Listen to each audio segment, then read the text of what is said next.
Baruch atah Adonai Eloheinu melech olam asher vahal banu mikol yamin benatam lanu et Torah emet v'chaye olam natan betochenu Baruch atah Adonai noten Torah Beshem Yeshua HaMashiach. Amén y amén.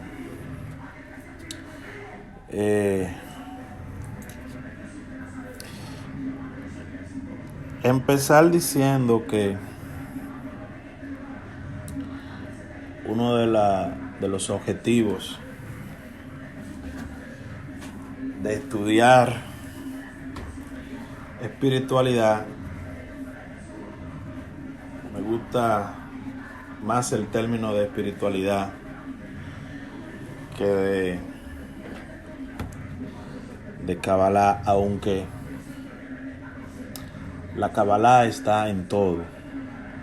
Muchas personas persiguen la filosofía cabalística por ignorancia, pero la Kabbalah está en todos los ámbitos de la vida, porque Kabbalah es recibir, y uno, poco o mucho, siempre recibe una idea, una iluminación, un proyecto. Siempre la mente está recibiendo algo. La diferencia radica en la capacidad que tiene el individuo receptor, el mecubal, en hebreo se llama mecubal, el que recibe.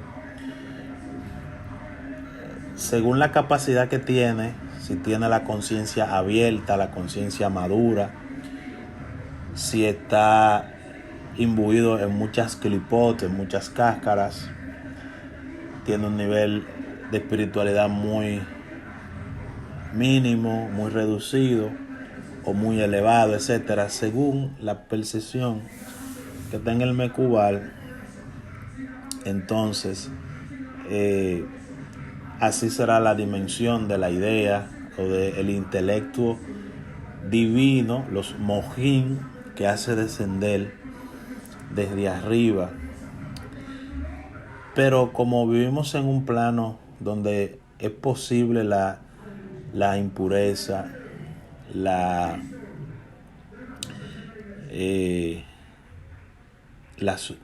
clipot, las cáscaras, eso hace posible de que muchas veces esos diseños divinos, esas ideas sagradas que descienden de planos muy elevados y que nosotros podemos tener conexión, se preste a mucha confusión. Hoy en día, más que nunca, hay mucha confusión en los ámbitos espirituales, y fortalece cada día más una filosofía religiosa muy fuerte, que a la vez entonces es fortalecida y acompañada con la Biblia. Y como hemos aprendido, no necesariamente todo tiene que estar en la Biblia. La gente se siente contenta cuando tú le encuentras algo en la Biblia. Dice, todo está en la Biblia, sí, wow, sí. Pero realmente no todo tiene que estar en la Biblia, porque la Biblia no es un documento que Dios pensó darle a la humanidad. Dios no pensó hacerle una Biblia a la humanidad. La Biblia sí tiene palabra de Dios, eso también lo hemos aprendido. La Biblia sí tiene palabra de Dios, principalmente en los contextos donde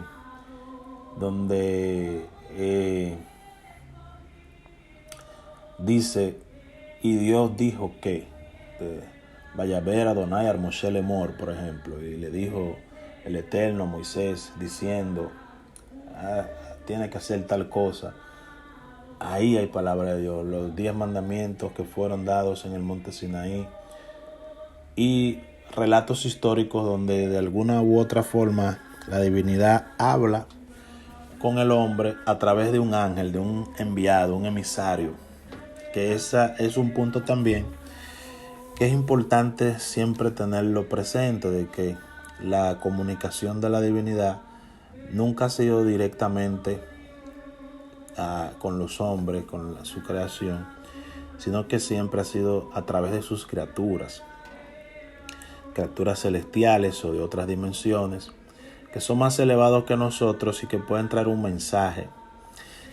Pero el cerebro, la mente del ser humano tiene una capacidad espiritual como de atracción, como un imán, que puede traer de esquemas superiores, de niveles superiores, traer diseños, ideas o intelectos divinos, pedazos de intelectos divinos, a través de los cuales el individuo puede desarrollar algo en esta tierra. Eso es Kabbalah. Cuando una persona, un empresario, por ejemplo, tiene una idea brillante que lo deslumbra, no lo deja dormir, le escribe, la pone en práctica, y al ponerla en práctica ve el resultado y tiene una gran empresa, facilita la vida a mucha gente, tanto en la empleomanía como también en la utilización del efecto, el producto que él creó. Eso es Kabbalah. Entonces, cuando se habla de Kabbalah, por eso digo, arropa todos los ámbitos de la vida, aunque personas influenciadas por las tinieblas, por los parásitos espirituales, refutan la filosofía cabalística que se conoce y tienden a confundir temas de espiritualidad profunda, a veces distorsionada, a veces correcta, magia, etcétera, como algo malo, y lo identifican también como cábala. Pero aún nombrarlo como Kabbalah, el sistema al que debemos de adherirnos y al que hemos estado estudiando, es más provechoso verlo como espiritualidad, porque Kabbalah también es como clasificarlo, como el ateísmo. Los ateos dicen no creen en Dios ellos creen que no son religiosos, pero el ateísmo es una religión porque tienen una creencia. Los religiosos cristianos y de otras denominaciones tienen creencias diferentes y esas creencias sustentan su filosofía de vida, que ellos llaman religión. La mística, entonces, no debe de clasificarse con una terminología que vaya a desarrollar como un modismo de creencia, porque también entonces sería una religión. Por eso muchas veces la gente le llama la cábala judía, y cuando le llaman la cábala judía, entonces también tiene como un aspecto de creencia. La cábala, la espiritualidad genuina, no es una creencia, es lo que literalmente se llama un estilo de vida. Pero ese estilo de vida no es como en el cristianismo, que la gente que tiende a adquirir un poquito de conocimiento, entonces comienza a decir, nosotros no somos religiosos, esto es un estilo de vida. Pero ese estilo de vida de ello implica ir el domingo a la iglesia, no dejar de congregarse como algunos tienen por costumbre, y hacer un sinnúmero de cosas que les identifica como parte de ese grupo. La verdadera espiritualidad difiere de todo eso, y tenemos que trabajar en eso para introducirnos a la parte práctica. O sea, la verdadera espiritualidad, el verdadero estilo de vida es cuando nosotros asumimos, entendemos las enseñanzas que vienen descendiendo, que descendieron en la conciencia de los antiguos Mekubalín, y que hoy en día, cuando se conjugan con lo que vamos entendiendo y lo que se va demandando en nuestras vidas, nosotros ponemos eso en práctica, cada uno en las dimensiones de vida que requiere. Entonces, en las dimensiones de vida que cada uno requiere. ¿Por qué? Porque cada uno de nosotros, como hemos aprendido, tiene una misión. Y hay que comenzar a recalcar estos temas. Nosotros, cada uno tiene una misión de vida. Hay contratos de alma, donde el individuo que va a descender a este mundo asume un programa de vida. Entonces,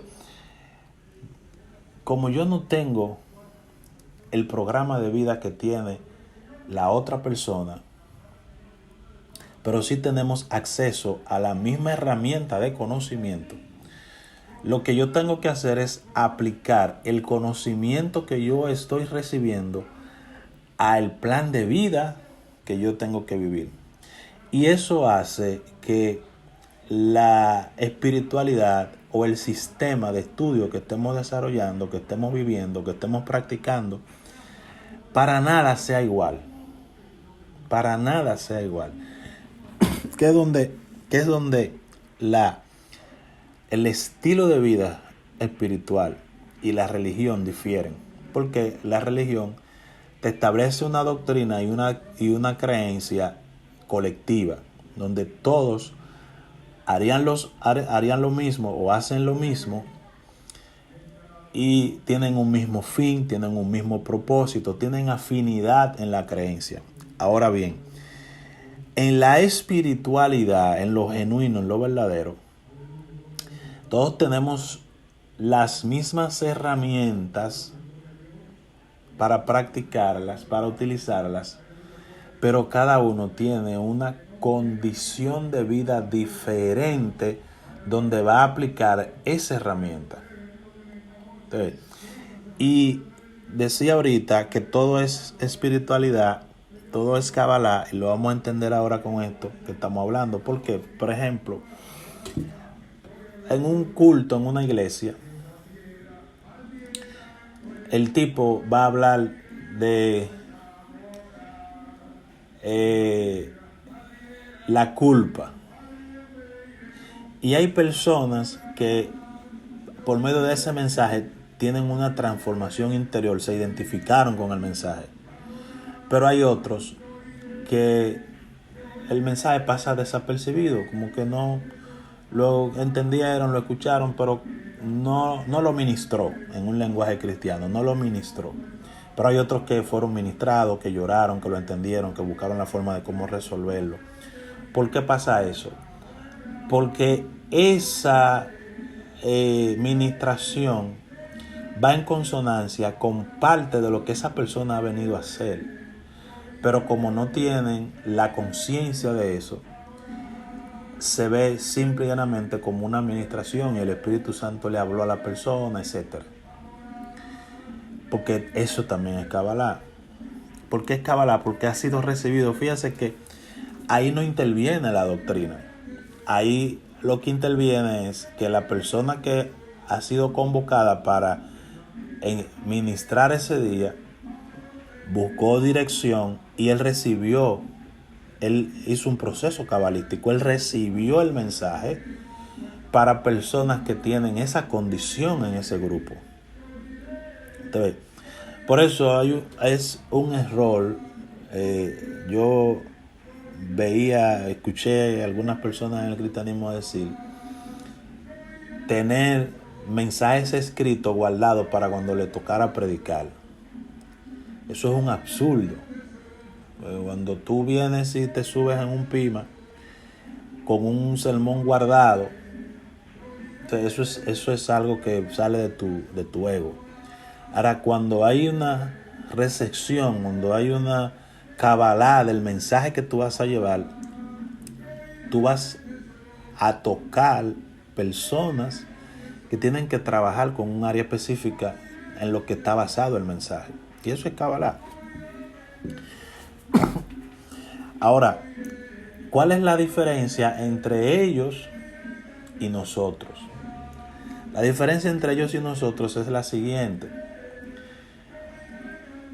Esa recepción del mensaje que tenemos, que viene del Zohar, que viene de los libros místicos y que viene de la meditación y la búsqueda personal propia, individual, hace que se ajuste a cada uno de nosotros el sermón, el mensaje, la administración en áreas donde se guarda relación con nuestra misión de vida o con nuestro tikkun. Entonces, cuando nosotros hacemos un mapeo de nuestra conciencia, de nuestra vida, de nuestro árbol genealógico, tenemos eso definido, la aplicación de las herramientas cabalísticas van enfocadas a eso. Eso no tiene que ver con doctrina, eso no tiene que ver con creencias, sino que tiene que ver con lo que yo vine a hacer. Y entonces hay un enfoque directo de lo que hay que hacer y uno no necesita involucrarse en otras cosas. Okay. Entonces, cuando eso pasa y se da esa primera etapa del despertar de la conciencia, las actividades que uno realiza en la vida comienzan a disminuir, porque ahora tú requieres de tiempo para ti mismo, para tú trabajar lo que tú viniste a hacer. Eso hay que entenderlo. Eso te hace entender que tú no necesitas ir al culto de damas, al de caballeros, a la asociación de jóvenes, a la reunión de la actividad del próximo mes, al servicio de los diáconos, al culto del sábado y al culto general. Porque ya tu tiempo está enfocado en tu rectificación. Cuando tu tiempo no está enfocado en tu rectificación, entonces tú necesitas entretenimiento. Un entretenimiento que te ayude a apaciguar esa ansiedad interior que tú tienes y que tu alma a veces proyecta porque pone en ti la necesidad de que tú despiertes. Porque tú te juramentaste antes de venir a este mundo que tú ibas a hacer eso. Como dice Salomón, cuando tú estés delante del ángel del Eterno, no te atrevas a proferir palabras de compromiso y después no cumplas. Entonces, ¿en qué momento es que estamos delante del ángel del Señor? Bueno, en el momento previo a nuestra encarnación. Señores, fíjense, uno habla de estas cosas y a veces parece como una ilusión, pero yo recuerdo que cuando estaba pequeño, todas las noches, yo tuve un mismo sueño creo que fue hasta los 20, 21 años. Un mismo sueño todas las noches. Que cuando empecé a estudiar el Zohar, entendí por qué me soñaba eso. ¿Y cuál era el sueño? El sueño era el siguiente. Yo venía delante de un individuo muy grande, con un aspecto parecido a un indio, un indígena. Y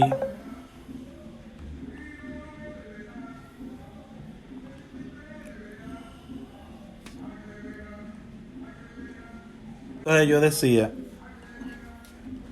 me soñaba como un aborígena, un indígena muy grande, tenía que tener algunos 200 pies, y yo, muy pequeño, me postraba delante de esa persona y esa persona me daba un mensaje, me decía cosas que yo tenía que hacer.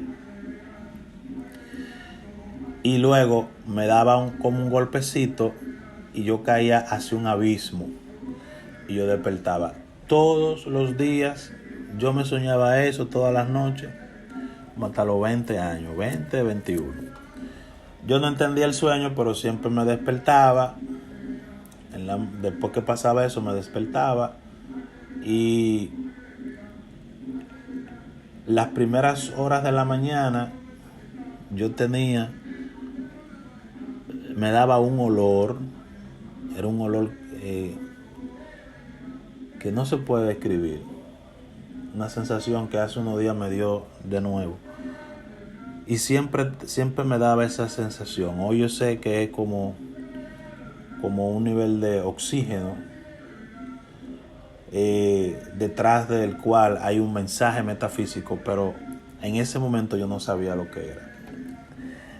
Cuando empiezo el camino del estudio de la mística, la espiritualidad y todo eso, hace prácticamente la misma cantidad de años, 20, 21 años, entiendo que eso que me sucedía todas las noches es el recordatorio de que el alma hace eso antes de venir a este mundo. El alma hace eso antes de venir a ese mundo, y entonces entendí el por qué. Para mí, no muchas cosas tienen sentido y valor en la vida.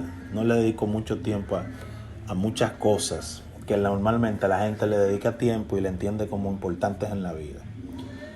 Para mí no tienen interés. Pero es porque mi alma, aunque en mi conciencia yo no estuviera consciente desde niño, mi alma está consciente de qué es lo más importante y qué es lo que tiene que hacer. Entonces, eso pasa con las almas, debe de pasar con todos nosotros. Cuando encontramos la misión, el camino que tenemos que seguir, ¿qué es lo que hay que hacer? El enfoque en eso y entonces las herramientas que provienen de la espiritualidad.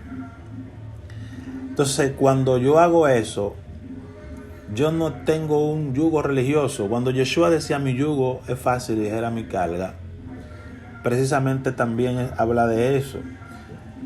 Ya yo no tengo un yugo religioso. No. Yo tengo que trabajar, rectificar lo que está delante de mí. Entonces venimos de una familia donde hay un árbol genealógico que tiene información. Hay cosas allí que están presentes en mi vida, pues entonces son parte de mi lista. Yo la pongo en mi lista. Lo que no está presente me olvido de eso. Entonces, yo tengo un signo, tengo una carta natal que habla de mí, de mi conciencia, lo asumo en mis notas y tengo situaciones de la vida consecutivas que se repiten, las anoto. Entonces, ¿cuál es mi culto? ¿Cuál es mi religión? ¿Cuál es mi doctrina? ¿Cuáles son mis creencias? ¿Cuál es mi fe? Es eso que está ahí. Y eso que yo he encontrado, yo voy a usar la herramienta de la mística, de la espiritualidad, de la Kabbalah para trabajar con eso. A medida que voy entonces meditando y estudiando, la conciencia se va abriendo para que se desarrolle ese mapa conceptual de la conciencia en el trabajo espiritual personal propio que yo tengo que hacer. Y eso me va a llevar al cielo, metafóricamente hablando. Entonces, ¿qué es el cielo? El cielo es un estado de conciencia que algunos le llamaron el nirvana, otros le llamaron el Buda y otros le llamaron el Cristo. es un estado de conciencia que yo voy a encontrar a partir de enfocarme en el trabajo personal de esas áreas que ya cité, que se encuentran en el árbol genealógico de mi familia, en mi carta natal, en mi signo, que tiene polaridades positivas y negativas. Y en mi personalidad yo voy a encontrar, o en mi vida, una situación o más que se repiten, que la vengo arrastrando de hace mucho tiempo, la he querido cambiar, no he tenido la fuerza en algunos momentos me he decidido hacerlo, etc. Ese conjunto de cosas es donde yo tengo que trabajar. Y cuando yo trabajo allí, cuando yo hago eso, entonces, con la meditación, con el estudio, con el enfoque en esas cosas, en cambiar esas cosas, yo voy a llegar a un punto de iluminación. Cuando yo llegue a ese punto de iluminación, quebranto mi ego. Entonces, el punto de iluminación es lo que se llama el monte Oré, donde Moisés se iluminó. En ese punto, cuando yo llegué a ese punto de haberme enfocado en mis debilidades y mate al egipcio, dice que Moshe mató al egipcio. ¿Qué es Moshe? Moshe es la conciencia que se ilumina y mata, derriba su Yetzer Hará, su mala inclinación, que se alimenta de las proyecciones del árbol genealógico, que se alimenta de las proyecciones del ego y se alimenta de las proyecciones del cuerpo. Por eso cuando él pelea en contra de los hombres que querían abusar de las hijas de Jetro, cuando ellas llegan a la casa de Jetro, le dicen a Jetro: un hombre con ropa egipcia nos salvó. ¿Entiendes? Él ya mató al egipcio, él rompió la genealogía del árbol familiar de la hija del faraón a la que él pertenecía, pero todavía su aspecto, su carácter parecía de egipcio. Cuando se erradica eso, cuando en el monte Oré, o sea, cuando a través del enfoque su conciencia se ilumina, y al iluminarse su conciencia, entonces ahora él se convierte en un Moshiach. Un Moshiach en el hebreo es un libertador. Entonces, la capacidad de libertar a otros con el mensaje, con el acompañamiento, etcétera, nace de el trabajo espiritual personal propio y la iluminación que se ha recibido para convertirse en un Moshiach. Ese estado que le llamaron Buda, le llamaron Nirvana, le llamaron Cristo, ese cielo, entonces te mantiene conectado y ya los patrones de tu personalidad no tienen absolutamente nada que ver con el ego. Como decía Pablo, ya no vivo yo, es el Mashiach que vive en mí. Entonces, cuando ya no tiene nada que ver con el ego, tú tienes una conexión directa con el Eterno, como la tenía Elías, como la tenía Abraham, como la tenían esos grandes profetas que se atrevían a decir: así y así dice Hashem, en cuya presencia estoy. Cuando tú dices eso, es porque hay un nivel de fluencia espiritual entre los mundos superiores y tu alma. Porque no es Dios mismo, no es literalmente Dios que está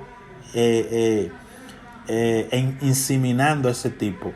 Es que los diseños de los mojín, las conciencias de los mundos superiores, producen una afinidad de forma con ese individuo y comienzan a soltarle esquemas, patrones de conciencia sin limitación, sin bloqueo, porque ya el tipo no tiene ego. Ya él murió, el ego de él murió, y hay una iluminación, hay una luz, hay una capacidad de percepción. Todas sus sefirot interiores en su alma están despiertas están ávidas de luz y hay una retroalimentación constante. Eso es el cielo. Esa es la salvación. Ese es el estado al que la espiritualidad debe de llevarnos y no hay desvío. No hay desvío. Esas son las herramientas.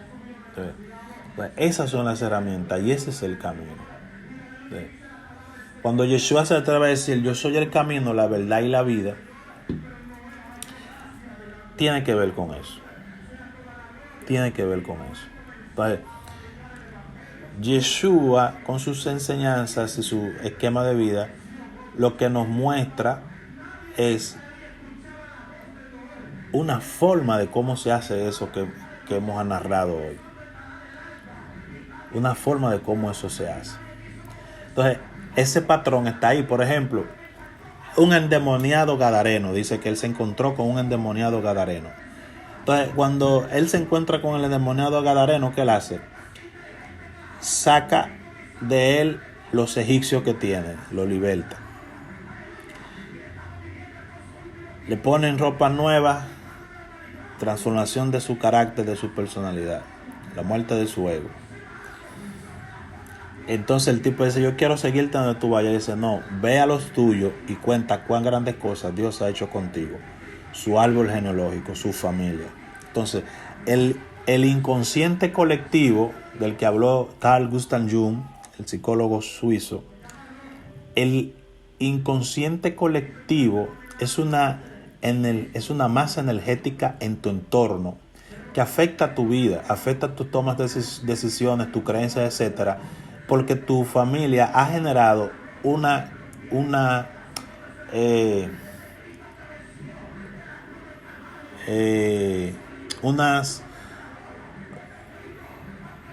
valores, unas creencias, un mapa conceptual de valores y creencias que afectan tus decisiones. A veces hay muchas cosas que la gente no hace porque son valores que recibió de la familia y cosas que hace también porque lo aprendió de su familia. Entonces, ese estado de inconsciente colectivo, toda la masa del egrego que ha producido tu familia, está vibrando ahí en tu sitio espiritual. Y muchas veces al elegir en la vida, tú eliges de manera inconsciente de esos valores que están ahí vibrando en tu entorno. Y de esas creencias que están vibrando en tu entorno. Entonces, todas las cosas no aplican para todos, siempre yo lo he dicho. Por eso tú tienes 5 hijos, 6 hijos, 10 hijos, un hijo. Tú le das la misma educación y cada uno de ellos tiene vidas diferentes. Al final del día, cada uno tiene una vida diferente. ¿Por qué? Porque cada uno tiene una propia idiosincrasia. Pero dentro de esa elección de su propia idiosincrasia hay acciones que van a realizar en un momento dado donde asumen los valores del inconsciente familiar. Entonces ahí es donde entra que dice una tía, pero fulano hace lo mismo que hacía papá, o cree lo mismo que cree papá, o vive lo mismo que vivía mamá, porque adoptó del inconsciente colectivo ciertos valores. Aunque él grita por tener su independencia por su propia idiosincrasia. Pero todos los hijos son diferentes. Pero al adoptar valores, y más cuando esos valores son religiosos, son difíciles de romperle los patrones. Y por eso poca gente se ilumina, porque mantiene patrones y creencias desde la infancia que le impiden romper y pasar la otra frontera, al otro lado de la frontera de su conciencia. ¿Entiendes?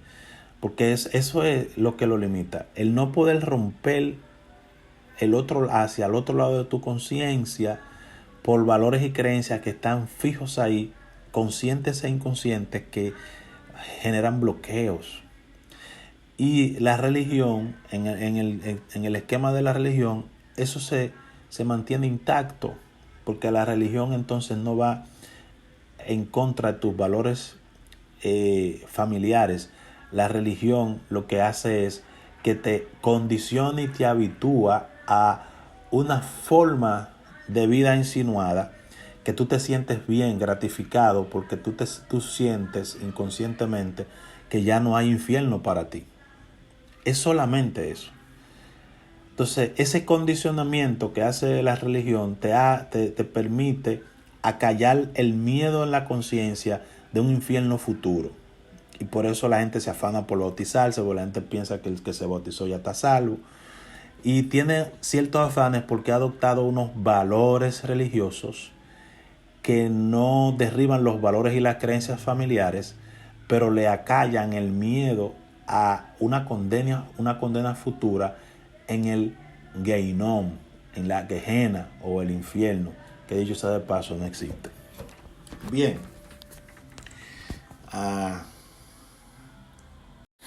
Bien, entonces,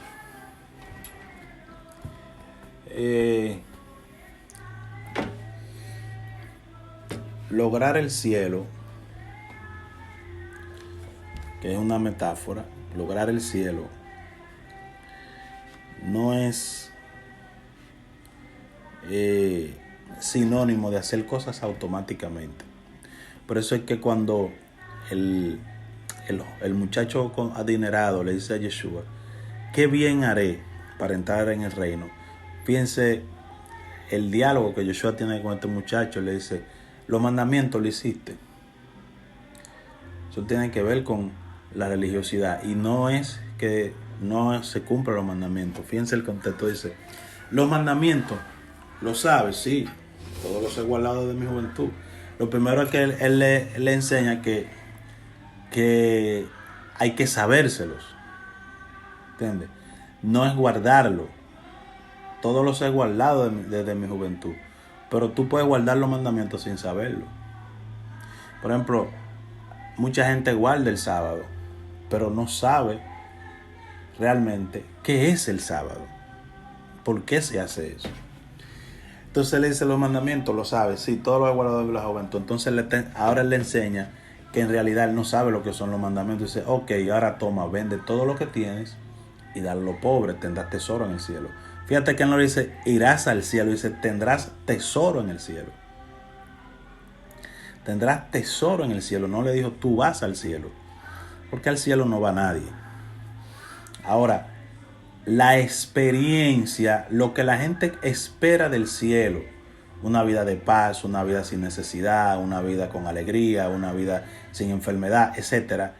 El individuo lo vive, lo puede experimentar iluminándose aquí en este mundo. Por eso es que dice que Moisés subió al monte a recibir la tabla de la ley.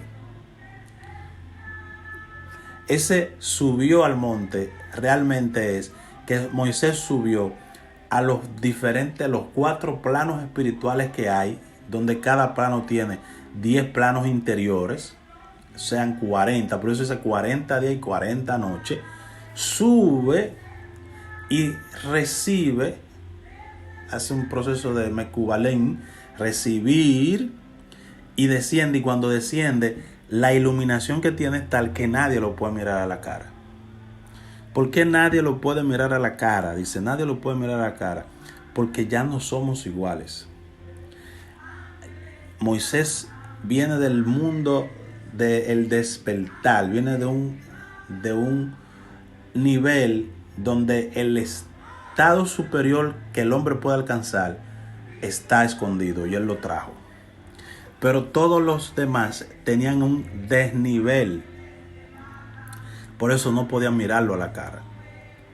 Entonces, la persona que despierta, que se ilumina, que practica las herramientas de la espiritualidad, logra conectar con el cielo. Entonces, logra conectar con el cielo y está escrito en tu vida, en tu mano pongo la vida y la muerte, tú eliges. Cerca de ti, en tu corazón, está la palabra, que lo han cogido para otra cosa. ¿Qué es lo que dice? Dice, incluso ese pasaje dice, no digas que está en el cielo para decir ¿quién subirá allá? Sino que cerca de ti está la palabra y en tu boca, que si confesares con el corazón y confesares con la boca y creyeres en el corazón, serás salvo. Es adentro que está. Pero hay limitaciones de la conciencia que no permiten que pasemos al otro lado, como dijo Jesús a sus discípulos, pasemos al otro lado. Y cuando él le dijo eso, ¿qué sucedió? Dice que hubo una gran tempestad, él estaba durmiendo, pero los discípulos estaban gritando de miedo. ¿Qué representa eso cabalísticamente? Sencillo. Para iluminarnos tenemos que pasar al otro plano de nuestra conciencia, al norte de nuestra conciencia. Pero lo que no permite que pasemos son esas tormentas, esas cáscaras que no tienen luz, los condicionamientos, el ego, la yesel hará, las creencias, los valores, crean una profunda tormenta interior y no permiten que tú pases al otro lado. Del otro lado, ¿qué hay? Yeshua lo representó. Dice que él estaba durmiendo. En el otro lado, el estado de paz es tan alto que ninguna de esas cosas te despiertan, que ninguna de esas cosas te trastornan tu proceso, te trastornan el crecimiento y el desarrollo de tu conciencia. Por eso pasemos al otro lado. Ellos no pudieron pasar. ¿Entiendes? Entonces, para nosotros pasar al otro lado, tenemos que identificar en el árbol genealógico cuáles son las cosas que son limitantes y que tenemos que enfrentarlas.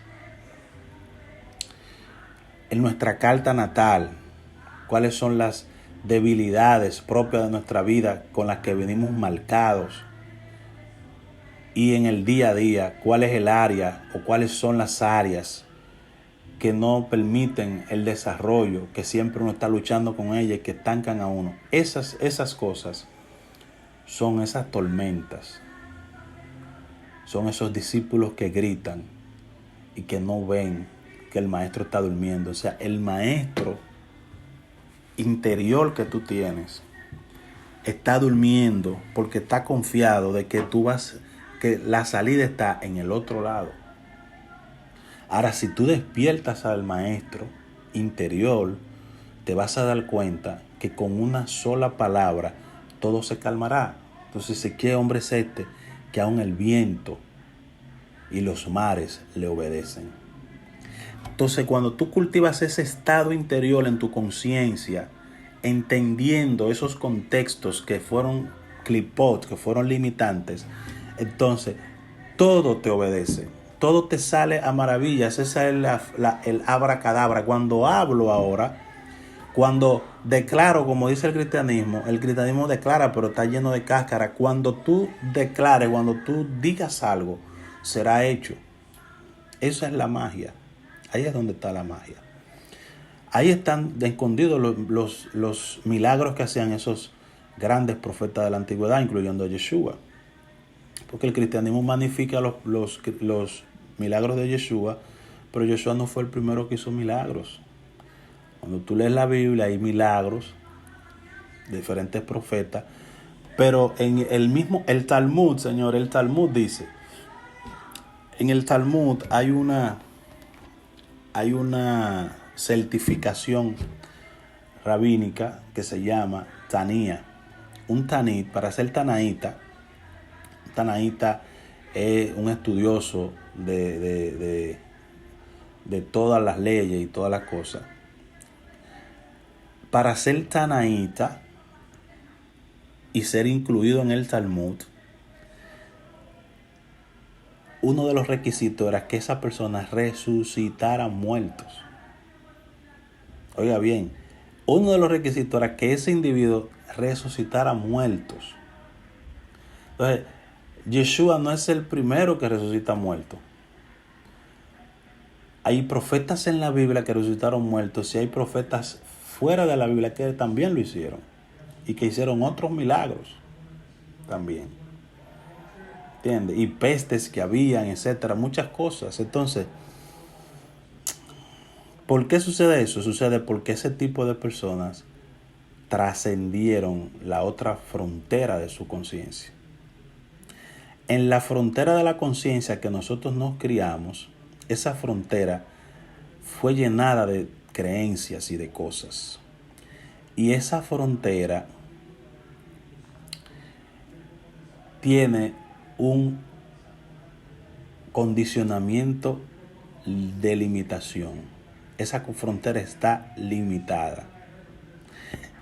Esa conciencia no se ve a sí misma como una divinidad, como un ente que tiene todo a su favor.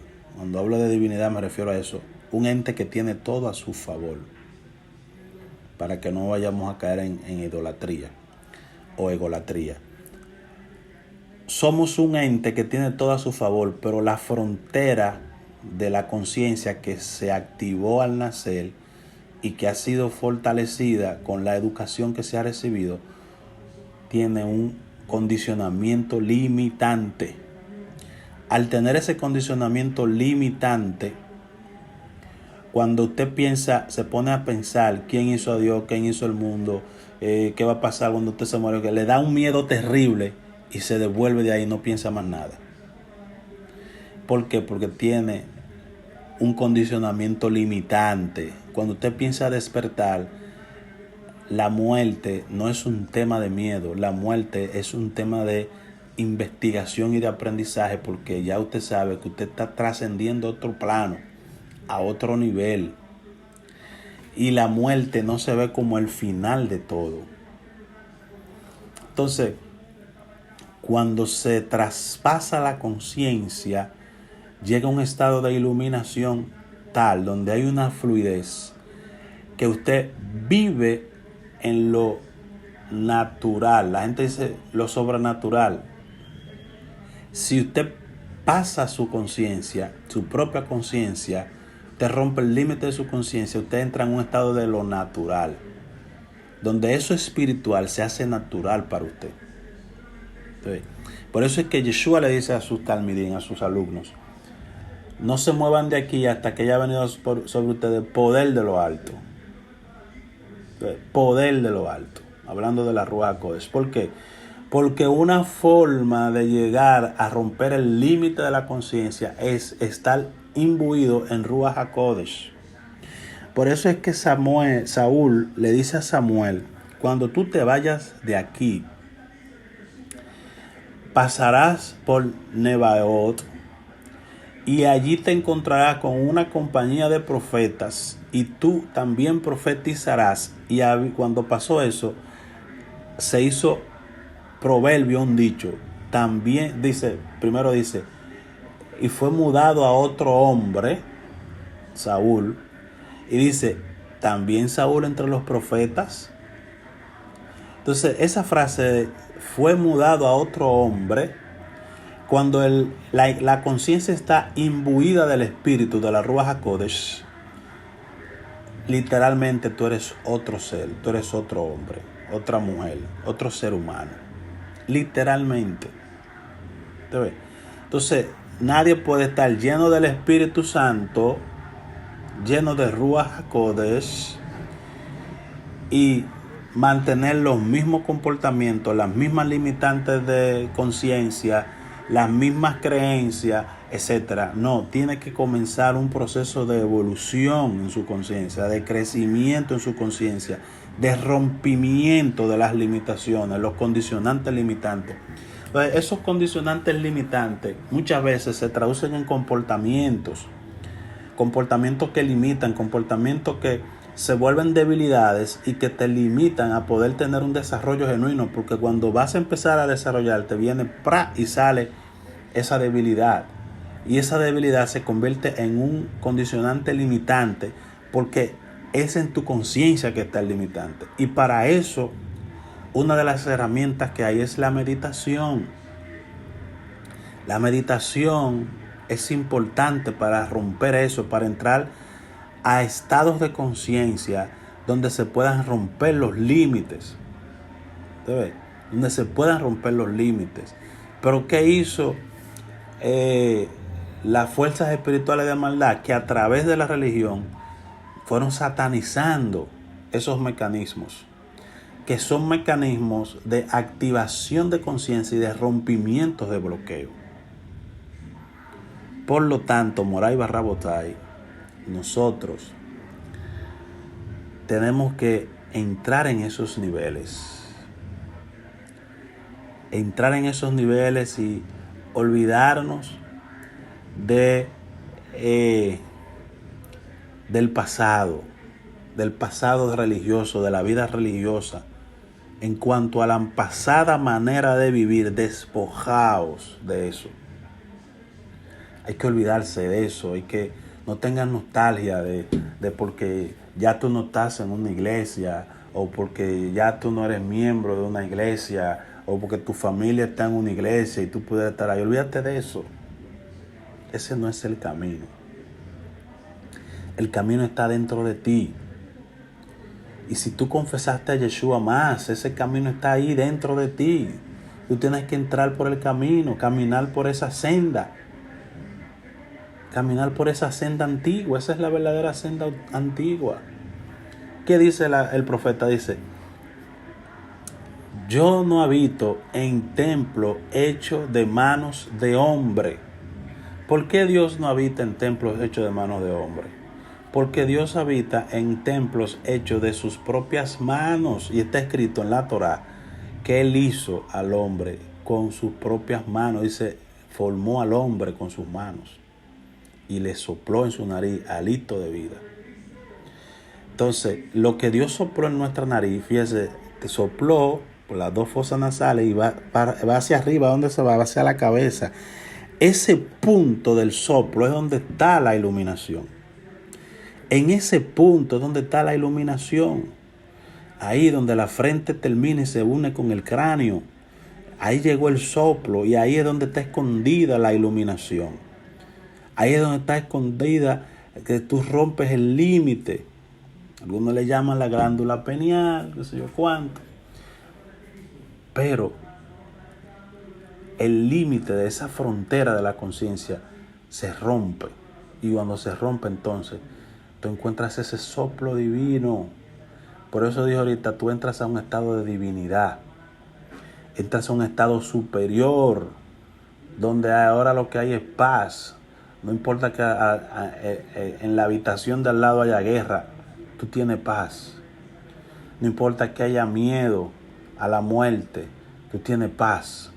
No importa que haya el desorden que exista, tú tienes paz. Porque ahora tú estás durmiendo a ese ruido y despierto a la frecuencia espiritual.